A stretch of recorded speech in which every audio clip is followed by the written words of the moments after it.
In North Carolina's Smoky Mountains, the road to Mason's Ruby and Sapphire mine was so twisted it made 8 miles seem like 30. I passed dumpy houses, Baptist churches, and an airport bordered by cornfields.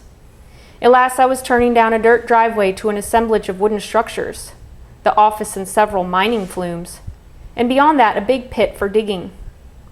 In my memory, the whole place is awash with the ruddy color of dirt. A few people sat at the flumes, bent over screens full of pebbles like characters in a gold rush western, while a radio blaring country music lent a festive blue-collar atmosphere. I stepped inside the office and was greeted by 2 men and a woman who collectively gave off a good aura. I asked what the story was here, and they said you paid $30 to mine all day, digging your own dirt instead of just buying pre-filled buckets like they sold at most mines. Seeing how it was already the middle of the afternoon, I figured I'd come back in the next morning and get my money's worth, so I asked if there was anywhere nearby to camp. The woman said they had campsites available on property for $10 a night, and glancing in the direction she indicated, I saw several picnic tables and a row of porta-johns. Not particularly scenic, but perhaps it was better than backtracking. Then suddenly one of the men piped up. "Shit, you can camp at my place," he said. "Won't charge you nothing, and we got real bathrooms." I could describe this man right now based on observations made later, leading you to believe that I made an informed, logical decision about whether or not to accept his offer. But the truth is that somehow my heart was taking in things my head had no way of knowing at the time, so that approximately 2 minutes after making Keith's acquaintance, I could already tell he was harmless. A real goofy, good-time guy. "Get a case of beer, grill out, get the guitar and do some picking," he continued. "Sounds about my speed," I broke in, and just like that it was settled. The kindly older woman in the office never batted an eyelash, which I took as further confirmation that my snap judgment had been sound. 2 hours later, Keith was off work and I was following him to his double wide on the other side of Franklin, down a country lane called Sugar Fork that paralleled a creek. We were greeted at the door by a sturdy fellow named Todd, who was staying with Keith at the moment. I hadn't bargained on being outnumbered, but then again it did alleviate the awkwardness of one-on-one interaction. These were the split-second things that were going through my mind, but all that was put to rest in an instant. "You thirsty, girl?" Keith said, handing me a Coors Light from the 24-pack we'd picked up on the way home. I said yes, and the 3 of us sat down in plastic chairs on the front porch, sipping contentedly in the lulling warmth of evening. They told me they liked to come out here and play dueling banjos, waiting for tourists to go by on their bicycles so they could pick out the infamous melody from Deliverance. "They hear that song, they pinch their ass cheeks and pedal faster," Todd said, and I knew then there was nothing to fear in him either. What followed was a long evening of beer, slushies, and talk, all of which passed in one agreeable time-bending instant. I learned a lot about my companions. Todd drove a full-size red Ford with extended cab and camper shell, its substantial build a perfect match for his own. He was big and pink-footed and freckly, with a baby face and fuzzy blonde hair. Keep losing my place here. He was big and pig-footed and freckly, with a baby face and fuzzy strawberry blonde hair, and he reminded me of what low country old-timers called a honey bear, though in fact those were just common black bears and Todd fit the name much better. I'm not sure how he got interested in gems, but they were more than just a hobby. He told me he'd spent 1,000 days on the road rock hounding, an experience about which he planned to write a book. And it didn't hit me until later that 1,000 days equaled almost 3 whole years. Todd was intelligent and thoughtful as a balance to his big outdoor constitution. The main thing you might not notice about him at first was a certain shy gentleness, born of good manners and a sensitivity uncommon to the male species. When Keith offered me the couch to sleep on, which by then I had full faith in the chivalry of my hosts, and why sleep out when you can be warm in the fold, Todd wasted no time fetching pillows and blankets to make me a nest. He knew what it was like to be on the road. "You're out there by yourself for 2-3 weeks at a time," he said. "People take you for dead. There's no such thing as cell reception. You talk to yourself, but the squirrels don't care. Michele, I love it." "Must be a cool line of work." "There's times when you're about starved to death, I'm sure you know. But what it does, it alleviates all outside distractions. Gone. There's only one thing I'm looking for, and that's a green rock with a fucking ruby in it that I can sell for big fucking money. And when I find that, it's like, yes, I can eat tonight. Keith was older than Todd, middle-aged but of a youthful disposition, like some high-octane 12-year-old on a sugar high grown up, bounding around with a joke and a screwball laugh. His hands shook from all the chemicals. He wore cargo shorts, plain t-shirts encircled by a miner's belt of orange mud, and tennis shoes with white socks, a wardrobe that furthered the illusion of adolescence. His shaggy hair lay greased back under a woodland camo ball cap, and the mustache only partially disguised several missing front teeth. Have you ever had those dreams where your teeth fall out? They say this symbolizes fear of aging, failure, impotence, and death. That you worry about what others think and cling desperately to your fragile ego. People with missing front teeth have obviously let a lot go. Keith was an extrovert and a pal. Quietude was not something he prized. The fun of life to him was in company, activity, and noise. He kept up a constant stream of conversation, if not to others then to himself. And his statements were reinforced by exclamatory noises such as you'd see in a comic panel. "Whoa!" he'd shout, or "Bah!" like a cartoon character falling off a cliff. Originally from Wisconsin, he came to the Smokies in 1984 because his parents had a cabin. He got a job at a mine, helping tourists during business hours and digging buckets of dirt at night. $25 a day, 50 cents a bucket, he reminisced. Made a beer run every day. Wah! I was pretty spry back then, hell yeah. Tractor trailer of cigarettes in me, a brewery, a beer, and a warehouse full of pot. Ooh-hoo! Keith's rock collection was impressive, but not necessarily to the untrained eye, as he tended to leave things in the rough. The biggest ruby he ever found was 462 carats, and when I expressed interest, he went rooting around his bedroom in a vain attempt to find it. After a few minutes, Todd asked me, "Is there a rock sitting there by your elbow?" I looked down at the little end table where my arm was resting next to a rather plain-looking hunk of stone. "You mean this?" "It's out here!" Todd shouted to Keith. "Solid from top to bottom," Keith said, coming over and picking up the ruby. "Only way to find out the quality and how much it's worth would be to cut it open. I don't care. I like it just the way it is." He asked what I did in South Carolina, so I showed him a copy of Rambler's Life without expecting him to take any serious interest. But he reached a grubby hand in his pocket, pulled out a $50 bill and shouted, "There's 2 copies right there, and I'm gonna read the sumbitch too." He gave the other copy to Todd and said, "Now I only owe you 75. We had picked up a pack of pork chops at the supermarket, as well as some yellow squash and corn from a nearby gas station that sold a few baskets of local produce. But the spirit didn't generally move Keith to cook until around 11 p.m. "I gotta smoke a bowl so I can get hungry," he said, well into his 8th or 9th beer. I was falling asleep in my chair by the time Keith's dinner was ready at 1 in the morning. "You need to get mountain eyes, girl," he reproached. Odd timetables notwithstanding, he was an excellent cook. Our late-night feast consisted of baked taters, chops with Cajun seasoning, boiled corn on the cob, and a big casserole of onion, squash, and broccoli. Then at last I was free to turn in, and I passed out in my nest on the couch. I suppose it did cross my mind that people might find my situation unthinkable. "You did what? Stayed where at the invitation of whom?" But I slept with the innocent faith of a child. That was wonderful. Thank you so much for reading that. This is Michele Rolda Shore, and she is our writer-in-resident here at the Kerouac Project. And that was just really delightful. I thoroughly enjoyed that. You would enjoy the real Keith and Todd even more, I guarantee you. Especially with those noises. That's like... Oh yeah, well when I showed Todd a draft later and he read it, he said, "You even spelled Keith's noises right." So at least I got that part down. So I just have a few questions for you before you leave us. How did you first get interested in Jack Kerouac and his writing? Well, about almost 6 years ago, I left the last place that I called a permanent residence. It was a house that I rented, and I kind of embarked on this journey of semi-homelessness, living out in my truck, bouncing around with friends, traveling a lot, which ended up being a great thing for my writing. But at the outset, my family was naturally a little bit concerned, and a woman who has been kind of a mother figure in my life for many years and who is a professor of literature, she sent me a care package, I guess, trying to show her emotional support even though she was worried.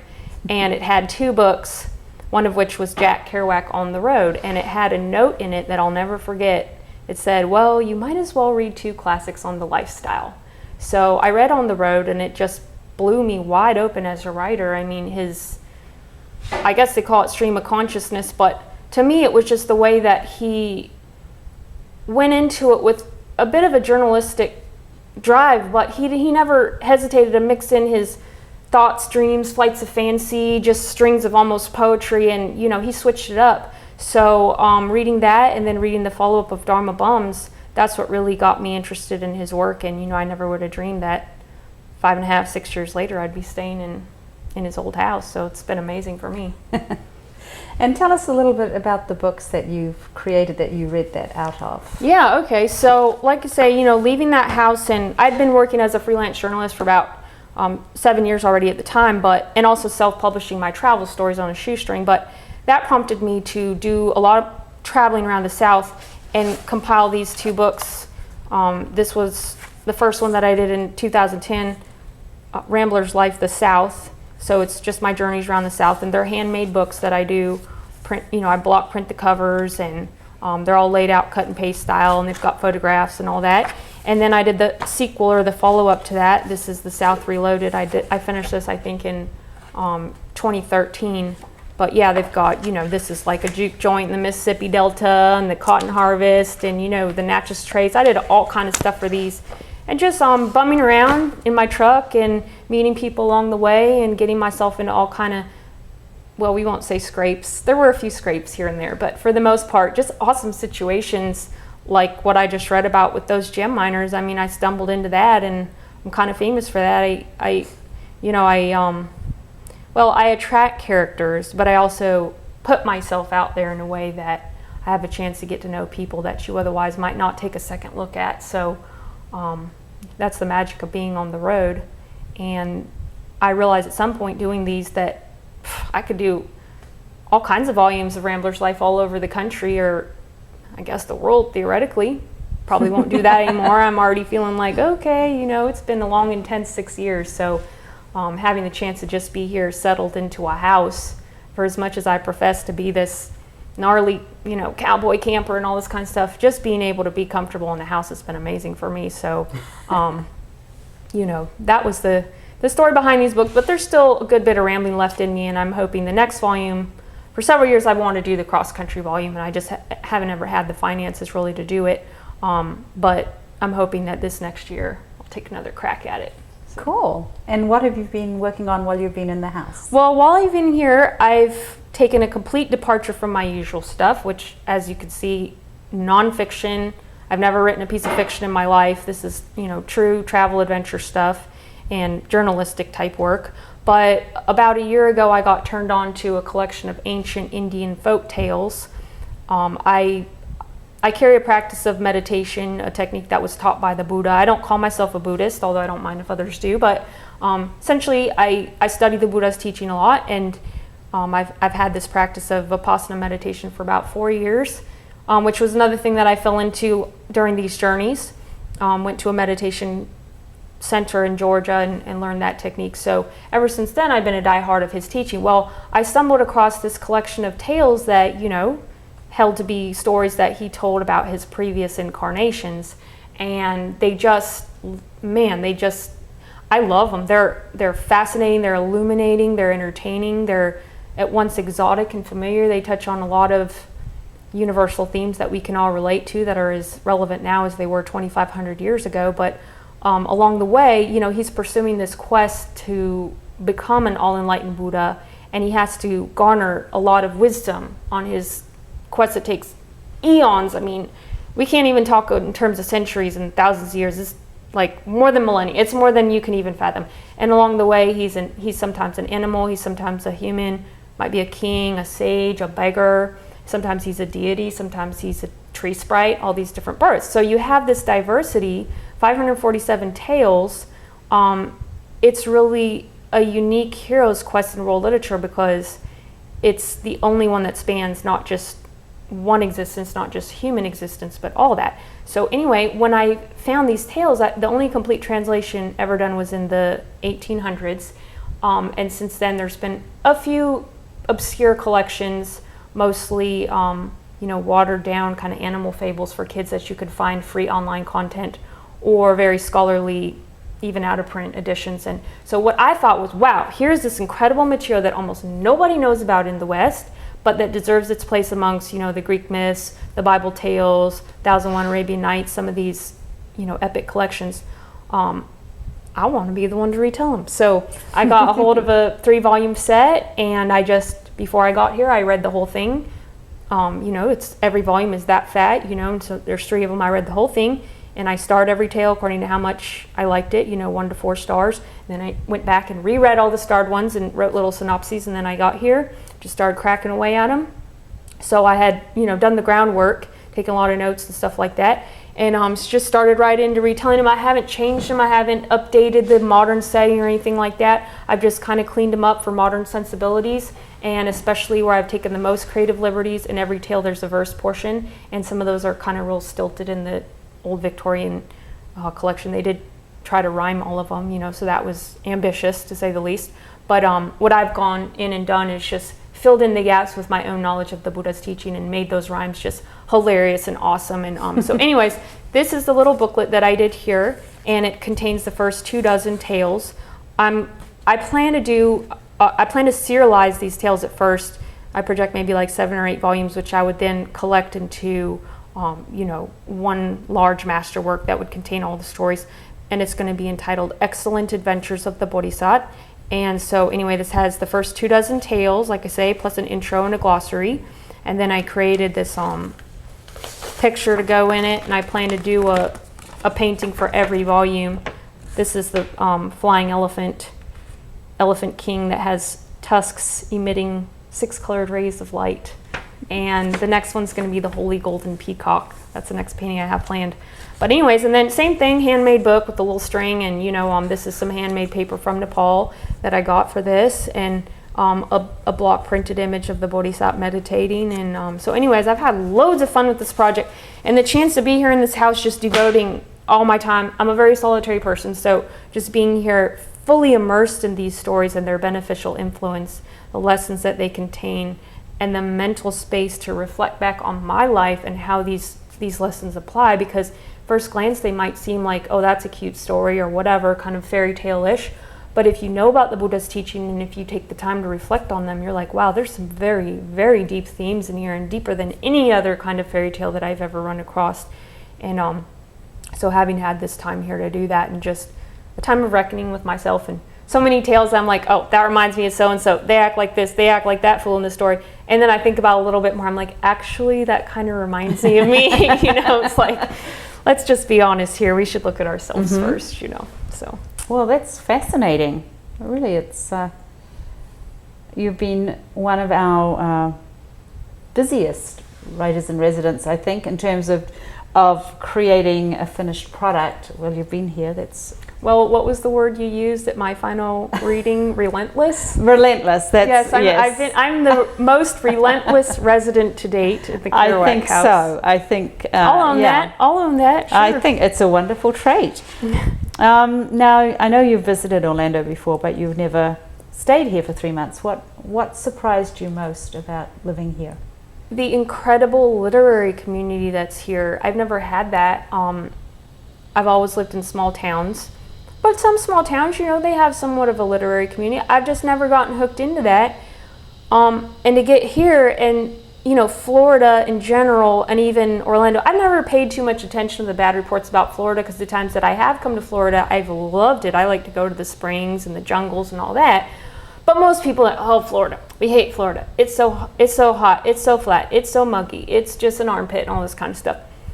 And, Orlando in particular, well, Disney World and that's it, or whatever. I don't even know where Disney World, like if you told me to go there right now, I wouldn't know where to go. To get here and find this thriving arts community, and in particular the lit community, that it was like I was just beamed down here with this instant, I hate to use the word clout, but it's like you're the resident and like all of a sudden you're like fanfared. I mean, I'm normally just a nobody, and come here and it's like all these opportunities at my fingertips, and then to meet this group of people that has, to me, this incredible balance where on the one hand they're casual, like just wearing shorts and flip-flops, and they show up to events like that, which is obviously my style. You can see I'm a white t-shirt girl, so to have the pressure of wardrobe taken off already is a bonus. And then they, their personalities are just like that. They're warm, they're embracing, completely unpretentious. And they're like, hey girl, what's up? Welcome, what you working on? They just instantly put you at ease. But when you start to talk to them more, they're all writers, they're all talented, they all have this on their resume or that, but they don't go around flaunting it, And then there's a lot of like real eccentric people that, when you see them, you're like, interesting, you're like, you're an odd person or whatever. The type of person that might be ostracized in other circles, just, I don't know, I hate to say socially awkward, but just the type of person that's kind of like, people look out of the corner of their eye at sometimes. But here, everyone's like, oh, hey, what's up, so-and-so? Give them a big hug. Like, they're not anything, you know what I'm saying? Like, just everybody is so inclusive. Everybody's just appreciated for who they are. And the more I've talked to the people, even the ones that didn't stand out at first, don't let me have a conversation with them, because I start learning things about them that just cause me to appreciate them or think that they're hilarious. So that surprised me to find, this thriving literary scene here. Well, we have a lot to live up to and all of that. You just have to be weird and a bad dresser. And intrusive. I mean, that's not hard. And where are you going from here? After this, I'm going back to Bluffton, South Carolina to live in my little camper travel trailer thing for 2 weeks. And then I'm going out to farm sit for my mom and my stepdad in Washington State, and I'll be out there for a month. It'll be a nice extension of this residency because, it's not my hometown. I don't know anybody there, so I'll just be hanging out with the animal friends and, doing chores and then writing. So I'm excited to have that time to hopefully work on some more Bodhisattva stories, but also I plan to write a piece about staying here at the Kerouac house, which would weave in some other travel tales from around Florida, just reflections on Kerouac and the writing life, and it's not going to be just exclusively this house, but I want to use this house as like a frame, this summer as a framework to weave in a bunch of stuff. So that's my plans. We'll see if it happens, because I'm the queen of plans that don't happen. Well, a lot of them do happen. A lot of them do happen. You're amazing. It's just that there's like 1,000 things that I want to do, and so then the 2 or 3 things that I actually do, we'll just stick with that. We'll just talk about I that. know. So I know. Now, I suppose a lot of people who would like to be writers in residence look at these videos and to kind of somebody's get gonna watch some this? clues to how to apply or whatever. So I did want you to tell us how many residencies you've applied for so far. 1. The Jack Kerouac house residency was my first, but not my last. And I didn't honestly know what a residency was until a friend of mine in South Carolina, who's an aspiring writer, but God love her, she works her job, and I guess she kind of lives vicariously through me a little bit. And she said, with your lifestyle and your writing, you ought to be applying to writers' residencies. And I'm like, well, what's that? And she said, well, you just, you go there, and some of them are sweet deals, and, they pay for your food and stuff like that, and, you go live in a place, and they've got some in Paris, France, and all over the world. And she said, why don't you go online and look for some? I was like, oh, I don't know how to do that. She said, okay, I'll send you a link. So she sent me a whole list of them and said, pick out which ones you want. And I picked out 3 of them that were not the Jack Kerouac. They were on the West Coast. And then I never did any of those ones. And I went back through the list again, and I saw Jack Kerouac. Oh, I love Jack Kerouac. So I applied to this, and it was such a no-brainer for me. I mean, I knew instantly what to select for my writing sample, and then my resume, I just tidied that up a little bit, and then the cover letter, this is how I wrote it. I don't know if this constitutes advice to aspiring residents, but I went outside, I sat under the mimosa tree with a cup of tea in a canvas camp chair for like 10 minutes drinking tea, and when I walked back inside, I knew everything I wanted to say in the letter, and I sat down and wrote it for 10 minutes, and then I sent it to my friend. Hey, what do you think about this letter? Tell me what I should change. The only thing she changed was, I was so old-fashioned, I wrote Dear Sirs. She said, people don't do that anymore. She wrote, Dear Kerouac Project readers. I'm like, you're so smart. So yeah, that's how I applied for this. And it was, I remember when I got that call, and I was happy, but maybe this sounds cocky. I wasn't surprised. I wasn't surprised or anything about it until I saw it announced online, and then I saw that the other residents were from like other countries and stuff. And I was like, holy shit, I've been going around bragging like, oh, my work is nationally recognized. I got to go back and re-brag to everybody. My work is internationally recognized, so that was, I was glad I didn't know, and I was too innocent going into it that, I didn't overthink it at all. So hopefully I can keep that magic alive. I don't know, we'll try. Well, I think you've done a fantastic job. You've been really wonderful working here and out in the community. And if we want to keep in touch with you and find out what you're writing and buy some of your books, how would we do that? Okay, well, I have a website. It's ramblerslife.com. I don't do any of the Twitter type stuff, the so-called social media or whatever. But on the flip side to that, I'm a fairly good correspondent by email. So when people reach out to me, I always take the time to write back. And I also send postcards. I do the old-fashioned Instagram, Twitter of postcards. So yes, go to the website. There's a contact form on there. You can just send me a little message that way. And the books are for sale on there. And there's some pictures, and there's an events page that shows if I'm going to be doing readings or, any type of lecture or something like that here and there. So yeah. Well, I'll be checking it because I'm expecting great things. Or I might just show up at your doorstep one day. I've been known to do that too. Don't look for me, I'll find you. Okay, you're hand delivering the postcard. Yeah. That's the catch. Well, thank you. That's the catch. Hey now.